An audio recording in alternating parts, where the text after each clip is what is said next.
congratulations on this win. I'm sure it comes no shock to you guys. But I want to know a little bit more about how long you have been boot camping, what the preparation and the main focus was coming into this DPC. We've been boot camping about a week and a half, starting in New Year's, and coming into this DPC, we really want to still stay eager and hungry to win the whole tournament. So we've been practicing, and before even as if it's just another DPC season, with that we've been grinding, and we're just very eager.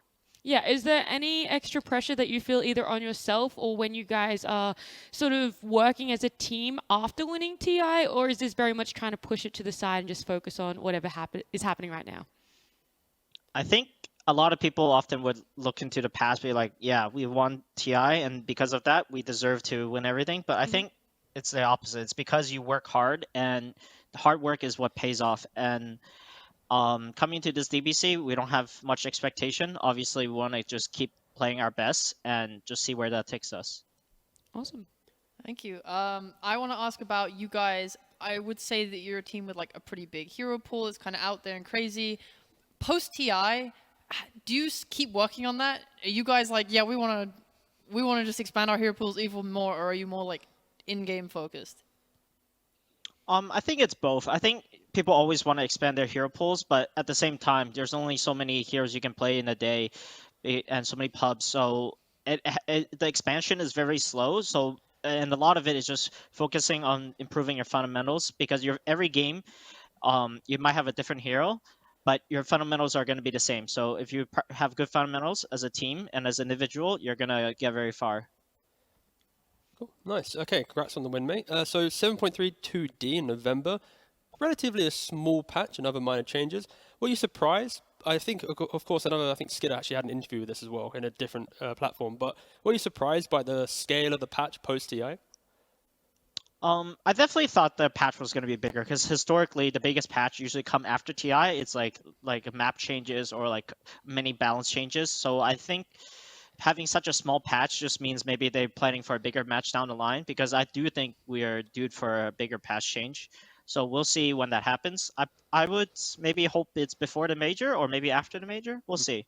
And if you then had to say, so let's say 10 is Tundra had to completely reimagine themselves, right? And 1 is you had to do like nothing to change, right? So after TI, on a scale of 1 to 10, due to the patches, what do you think Tundra is? What do you think Tundra is? I think why we do well and what Tundra is just like having strong fundamentals and sticking to our guts and our guns. So no matter who we play against, we'll always run our strategies because we're confident in it, and obviously we'll adapt to our enemies, but sticking to our fundamentals and staying calm, making good plays is what we do. Okay, so I'll give you a score like a 3 out of 10 then. You haven't had to change too much. You're kind of the same team. Super OP, all right? Sure. I mean, I don't think changes are that necessary unless like it's about like a big balance change. Then you would maybe look to expand your hero pool, try a lot of new stuff, like maybe play style will completely shift. But since it's a relatively small patch, I think not too many changes were needed.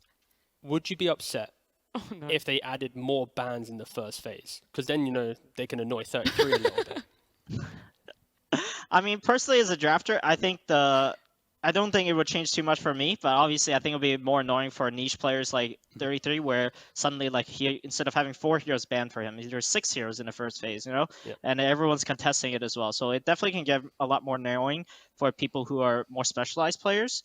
But overall, I think like ban system changes are very drastic, and it often makes first pick or second pick and like completely imbalance. Right now, I think the stats for second and first pick obviously is favored to second pick, but it's in a pretty good place right now. So you have to be really careful when you're tinkering with these changes. That's very fair. Oh gosh, I have one more question. Thank you. How is Coach Owie doing? What's his focus been like with you guys? Now that you didn't kick him. Yeah, now that you've gone past TI, he's not been kicked. Like, what's the focus?